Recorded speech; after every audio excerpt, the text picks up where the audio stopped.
warships in the Caribbean as we speak right now, some of them very near Cuba. And a lot of people wondering what is going on, especially if you're on a cruise and you're wondering, honey, what was that a Russian gunship? Anyway, Jennifer Griffin following all that at the Pentagon. Jennifer, what's going on here? Well, Neil, U.S. Northern Command and the Canadian Armed Forces have deployed warships and aircraft to monitor the Russian Navy as it conducts drills in Cuba's waters.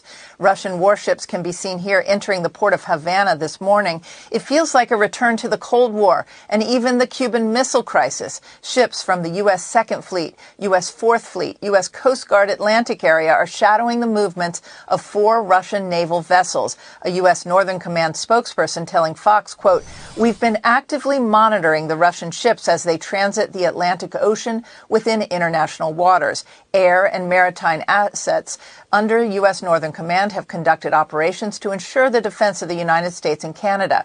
Russia's deployments are part of routine naval activity which pose no direct threat or concern to the United States." That according to U.S. Northern Command.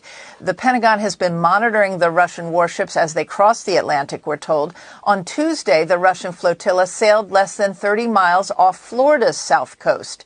U.S. intelligence assesses there are no nuclear weapons on board the ships, but the convoy does include the Kazan nuclear-powered submarine.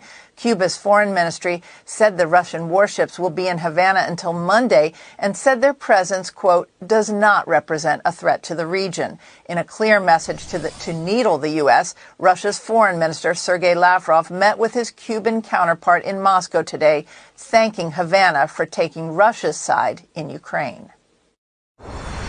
We are grateful to our Cuban friends for their principled position on the situation around Ukraine. From the very beginning, Havana assessed the ongoing events, outlining absolutely correct. We are grateful to our Cuban friends for the fact that they are also protecting this objective.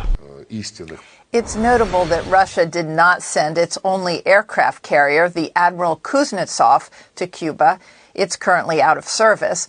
Also notable that Ukraine has sunk nearly half of Russia's Black Sea fleet in the past 2 years, including a prize submarine. We will have more on this story, Neil, from the Pentagon at the 1 p.m. briefing this afternoon. Neil. Jennifer Griffin.